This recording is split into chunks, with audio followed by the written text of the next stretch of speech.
तो दोस्तों शुरू करते हैं हिंदी का प्रैक्टिस सेट नंबर 2, जो यूपी पुलिस एग्ज़ाम के लिए बेहद महत्वपूर्ण होगा। पहला क्वेश्चन है, स्वरों का उच्चारण किसकी सहायता से होता है? आपको बताना है स्वरों का उच्चारण किसकी सहायता से होता है। तो होता है बिना किसी की सहायता से, ऑप्शन बी। क्वेश्चन नंबर 2 है, निम्नलिखित में किस शब्द में उपसर्ग और प्रत्यय का एक साथ प्रयोग किया गया है? इनमें से आपको बताना है कि किस शब्द में उपसर्ग और प्रत्यय एक साथ लगे हुए हैं। तो इसका आंसर होगा ऑप्शन बी, अभिमानी। अभिमानी में उपसर्ग और प्रत्यय दोनों का प्रयोग किया गया है। क्वेश्चन नंबर 3 है, निम्न शब्दों में विदेशी शब्दों को पहचानिए। इनमें से आपको बताना है कि विदेशी शब्द कौन सा है। तो विदेशी शब्द है ऑप्शन डी, गिलास। क्वेश्चन नंबर 4 है, कौन तुर्की शब्द नहीं है? इनमें से आपको बताना है कि कौन सा तुर्की शब्द नहीं है। ऑप्शन है डेरा, दरोगा, बावर्ची या बेगम। तो तुर्की शब्द नहीं है डेरा, जबकि दरोगा, बावर्ची और बेगम ये तुर्की शब्द हैं। क्वेश्चन 5 है, ग्रामीण का संज्ञा रूप है। आपको बताना है ग्रामीण का संज्ञा रूप क्या होगा। ग्रामीण का संज्ञा रूप है ऑप्शन बी, ग्राम। नेक्स्ट है, निम्न विशेषणों में से संज्ञा को पहचानिए। निम्न विशेषणों में से आपको संज्ञा ज्ञात करनी है कि कौन सी संज्ञा है। ऑप्शन नियमित, पाश्चात्य, अनुशासन या आसमानी। तो इसका आंसर है ऑप्शन सी, अनुशासन। नेक्स्ट है, कव्वाली शब्द में कौन सा लिंग है? आपको कव्वाली में बताना है कि कौन सा लिंग है। तो कव्वाली में है स्त्रीलिंग, ऐसे बोलते हैं कव्वाली हो रही है। नेक्स्ट है, रामराज्य में भी प्रजा दुखी थी, दिए गए विकल्पों में से वाक्य में रेखांकित शब्द का बहुवचन कौन सा होगा? आपको प्रजा का बहुवचन रूप बताना है कि प्रजा का बहुवचन क्या होगा। तो प्रजा का बहुवचन है ऑप्शन ए, प्रजाजन। अगला क्वेश्चन है, सब कोई सर्वनाम में किस प्रकार का उदाहरण है? सब कोई सर्वनाम में किस प्रकार का उदाहरण है? तो उदाहरण है ऑप्शन बी, संयुक्त सर्वनाम का। क्वेश्चन नंबर 10 है, सतीश चंचल बालक है, रेखांकित शब्द क्या है? सतीश चंचल बालक है, रेखांकित शब्द बताना है कि क्या है। ऑप्शन है सार्वनामिक विशेषण, विशेष्य या विशेषण, संख्यावाचक विशेषण या परिमाणवाचक विशेषण। तो चंचल है विशेष्य और विशेषण, ऑप्शन बी।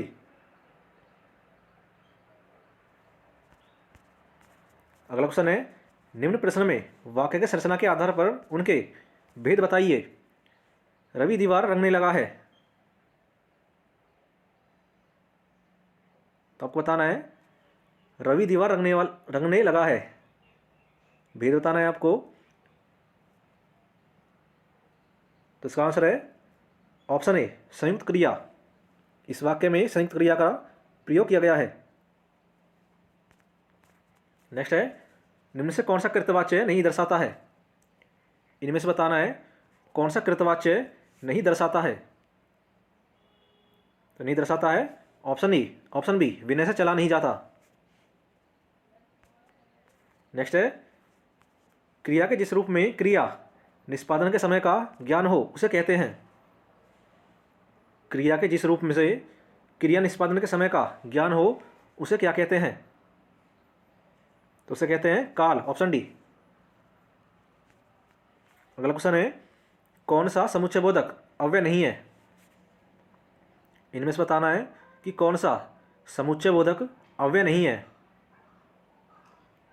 तो इसका आंसर है ऑप्शन ए, आजन्म। जबकि अर्थार्थ, अथवा और अतएव ये समुच्चयबोधक अव्यय हैं। अगला क्वेश्चन है, वह समारोह जिसमें गुरुकुल के स्नातकों को विद्या अध्ययन कर लेने के उपरांत विदाई दी जाती है, इस वाक्यांश के लिए एक शब्द है। वह समारोह जिसमें गुरुकुल के स्नातकों को विद्या अध्ययन कर लेने के उपरांत विदाई दी जाती है। वाक्यांश के लिए एक शब्द होगा ऑप्शन डी समावर्तन। अगला क्वेश्चन है, स्तबक शब्द निम्न में से किस वाक्यांश के लिए प्रयोग होता है? स्तबक का वाक्यांश के लिए एक शब्द बताना है कि स्तबक का वाक्यांश के लिए एक शब्द होगा ऑप्शन डी फूलों का गुच्छा, उसे बोलते हैं स्तबक। क्वेश्चन 17 है, आसमान फट जाना मुहावरे का सही अर्थ है।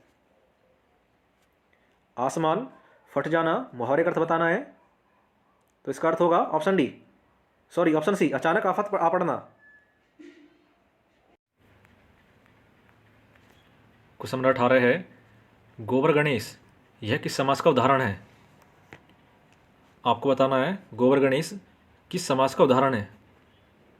तो यह उदाहरण है करण तत्पुरुष का, ऑप्शन बी। अगला क्वेश्चन है, इनमें से कौन सा शब्द अशुद्ध है? इनमें से आपको बताना है कि कौन सा शब्द अशुद्ध दिया गया है। तो अशुद्ध शब्द है ऑप्शन बी पूज्य। पूज्य लिखा जाता है इस तरह, जबकि पुण्य, परिस्थिति और प्रशंसा इनकी वर्तनी शुद्ध है। नेक्स्ट है, निम्न वाक्यों में शुद्ध वाक्य पहचानिए। इनमें से आपको शुद्ध वाक्य बताना है कि कौन सा वाक्य शुद्ध है। तो इसमें शुद्ध है ऑप्शन ए, जब तुम फोन करोगे तो मैं आऊँगा। नेक्स्ट है, दिए गए विकल्पों में से व्यापक शब्द का विलोम शब्द ज्ञात कीजिए। आपको व्यापक का विलोम बताना है कि व्यापक का विलोम क्या होता है। तो व्यापक का विलोम है संकुचित, ऑप्शन डी। क्वेश्चन 22 है, विभु का पर्यायवाची है। आपको विभु का पर्यायवाची बताना है कि विभु का पर्यायवाची क्या होगा। तो इसका पर्यायवाची है ऑप्शन बी सर्वव्यापक और नित्य। क्वेश्चन 23 है, कौन सा तत्सम शब्द नहीं है? इनमें से आपको बताना है कि कौन सा तत्सम शब्द नहीं है। तो यानी है ऑप्शन बी रात। क्वेश्चन 24 है, किस शब्द का संधि विच्छेद सही नहीं है? इनमें से आपको बताना है कि किस शब्द का संधि विच्छेद सही नहीं दिया गया है। तो नहीं है ऑप्शन ए का। क्वेश्चन 25 है, 10वें और 11वें रस कौन से हैं? 10वें और 11वें रस बताने हैं कि कौन से हैं। तो ये है ऑप्शन ए वात्सल्य और भक्ति रस। नेक्स्ट है, ज्ञानदीप किसकी रचना है? ज्ञानदीप किसकी रचना है? ज्ञानदीप है शेख नबी की, ऑप्शन सी। नेक्स्ट है, सूरदास के पदों में कौन सा रस नहीं पाया जाता है? सूरदास के पदों में कौन सा रस नहीं पाया जाता है? तो नहीं पाया जाता है ऑप्शन डी भयानक रस। क्वेश्चन 28 है, परिंदे कहानी निम्न वर्णित में से किस कथाकार की है? परिंदे कहानी है ऑप्शन सी निर्मल वर्मा की। नेक्स्ट है, इनमें से कौन सी रचना प्रसिद्ध कथानक मन्नू भंडारी की नहीं है? इनमें से बताना कि कौन सी रचना मन्नू भंडारी की नहीं है। तो यानी ये ऑप्शन सी पिंजरे की उड़ान, यह रचना है यशपाल की, जबकि अकेली, यही सच है और नई नौकरी ये रचना है मन्नू भंडारी की। क्वेश्चन 30 है, गोस्वामी तुलसीदास का निधन वाराणसी के निकट किस घाट पर हुआ था? गोस्वामी तुलसीदास का निधन वाराणसी के निकट किस घाट पर हुआ था? तो हुआ था ऑप्शन डी 80 घाट पर।